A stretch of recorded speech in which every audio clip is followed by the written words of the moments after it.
आज का हमारा टॉपिक है role of natural killer cell. चूँकि सेकंड लाइन ऑफ डिफेंस या सेकंड डिफेंस लाइन का एक पार्ट है। ये लिम्फोसाइट्स है, मतलब WBC वाइट ब्लड सेल का एक हिस्सा है और ये इननेट ऑफ इम्यून सिस्टम है, मतलब इम्यून सिस्टम के साथ साथ ही पैदा होते हैं। और इसका काम क्या है कि ये जो कैंसरस सेल है या वायरस के इन्फेक्टेड सेल है उन दोनों को होस्ट से ख़त्म कर देते हैं। ठीक है, अब ये है कि इसका फंक्शन क्या है, ये साइटोटॉक्सिक है। साइटोटॉक्सिक का मतलब ये है कि जो सेल्स में कैंसर लग जाते हैं तो उनको ख़त्म करते हैं। किस तरह ख़त्म करते हैं कि इसके साथ साथ स्मॉल ग्रेन्यूल होते हैं साइटोप्लाज्म में, यानी वाइट ब्लड सेल के साइटोप्लाज्म में छोटे से ग्रेन होते हैं और उसके साथ साथ परफोरेट और प्रोटीएज एंजाइम होते हैं। तो इन तीनों को कंबाइंड क्या कहते हैं, ग्रेन्जाइम कहते हैं। और ग्रेन्जाइम क्या करते हैं, साइटोटॉक्सिसिटी मतलब एंटी साइटोटॉक्सिक फंक्शन काज करते हैं।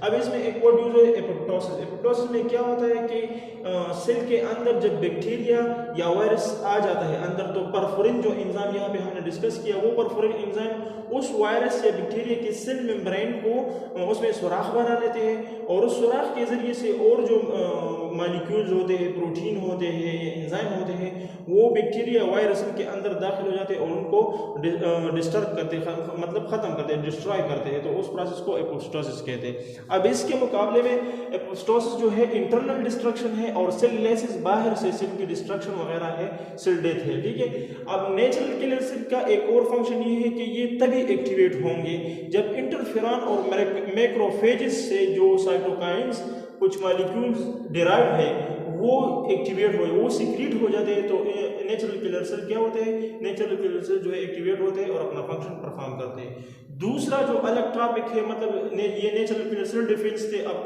कम्प्लीमेंट सिस्टम है, ये भी डिफेंस एक सिस्टम है।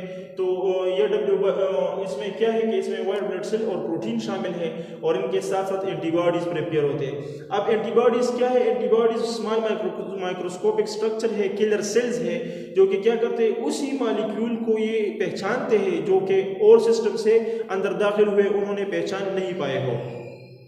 क्या होता है कि प्रोटीन जो मौजूद होता है इस सिस्टम में, कम्प्लीमेंट सिस्टम में, तो वो प्रोटीन इनएक्टिव होता है। लेकिन जब बैक्टीरिया और वायरस आ जाते हैं, वो उसको पहचान जाते हैं, तो क्या करते हैं, ये बैक्टीरिया ये प्रोटीन जो है एक्टिवेट होते हैं और वर्क एज ए कैस्केड, एक नेटवर्क सा काम करते हैं। अगर आप यहाँ पे देखें, लेट्स सपोज ये एक बैक्टीरियल सेल है, तो ये क्या हुआ कि यहाँ पर एक प्रोटीन मौजूद है, उन्होंने वो एक्टिवेट हो गया, उन्होंने पहचान लिया कि ये बैक्टीरिया है और डिजीज काज करता है, तो ये एक्टिवेट होता है और इसके साथ साथ जो प्रोटीन है वो सब के सब एक्टिवेट होता है और वो एक नेटवर्क बना लेते हैं, एक चेन बना लेते हैं, तो उसको कैस्केड कहते हैं। तो WBC और प्रोटीन जो दोनों है एक साथ काम करते हैं पैथोजन को मारने के लिए। मैक्रोफेजेस क्या करते हैं, जो कल हमने पढ़ा था, तो वो एक सिग्नल पास करते हैं किसको, कम्प्लीमेंट सिस्टम को। कम्प्लीमेंट सिस्टम क्या करते हैं कि T और B सेल को खबरदार करते हैं और वो क्या करते हैं, वो उस पैथोजन को यानी उस बैक्टीरिया या वायरस को पहचानते हैं और उनके लिए एंटीबॉडीज प्रोड्यूस करते हैं ताकि उनको ख़त्म करें। अब इसमें एक और टॉपिक है छोटा सा, inflammatory response is one of the non specific defence. Inflammatory response क्या होता है कि मतलब एक सेल बैक्टीरिया, वायरस या कुछ और वजह से कट जाता है, उससे ब्लीडिंग स्टार्ट हो जाती है या वो ख़राब हो जाता है, तो उसमें इन्फ्लेमेशन काज होती है। वही इन्फ्लेमेशन के साथ साथ क्या होता है कि कुछ केमिकल रिलीज होते हैं, जैसे कि हिस्टामिन, ब्रेडिकाइनिन और सेरोटोनिन, ये रिलीज होते हैं। जब ये रिलीज होते हैं तो वहाँ जख्म और उसके साथ साथ ये ब्लड वेसल से एक फ्लूइड लीकेज होता है, लीक स्टार्ट होती है, तो उससे स्वेलिंग या इन्फ्लेमेशन यानी सोजिश स्टार्ट हो रही है। अगर आपने देखा होगा जख्म से मतलब जलता है, तो उसी जलन की वजह ये केमिकल है और वो एसिडिक इन नेचर है और उसी वजह से कुछ बैक्टीरिया मर जाते हैं। इसी वजह से इनको इन्फ्लेमेटरी रिस्पॉन्स ही असल में एक डिफेंस का काम करते हैं। तो फिर इसके बाद अगर इन इन्फ्लेमेशन से बात पूरी नहीं हुई तो वाइट ब्लड सेल जो है वो फेगोसाइटोसिस का काम करते हैं। फेगोसाइटोसिस में ये है कि जो सेल्स खतरनाक है तो उनको ये कहा जाते हैं या ख़त्म करते हैं और पस सेल डेड न्यूट्रोफिल सेल से बनते हैं। अब सिम्टम्स इन्फ्लेमेशन के क्या है कि वो जगह जो मतलब कट जाए तो वो रेड और वार्म नज़र आती है। क्यों?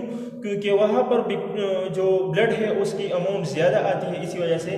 दूसरी बात है कि वो जगह मतलब स्वालन कर जाती है, तो उसकी वजह भी ये है कि वहाँ पर प्रोटीन ज़्यादा जमा हो जाते हैं और साथ साथ में ब्लड ज़्यादा आती है। थर्ड, वहाँ पे मतलब दर्द शुरू हो जाता है, जिस जगह पे इन्फ्लेमेशन आ जाती है। तो उस दर्द की वजह ये है कि जो सेल्स मौजूद होते हैं उस सेल्स की जगह ज़्यादा हो जाती है, तो उसमें जो नर्व्स है वो नर्व जो है वो मतलब स्ट्रेच हो जाते हैं और उसकी वजह से उस नर्व पर प्रेशर पड़ता है, तो उस प्रेशर की वजह से हमको दर्द महसूस होती है। तो ये आज के लिए था, शुक्रिया।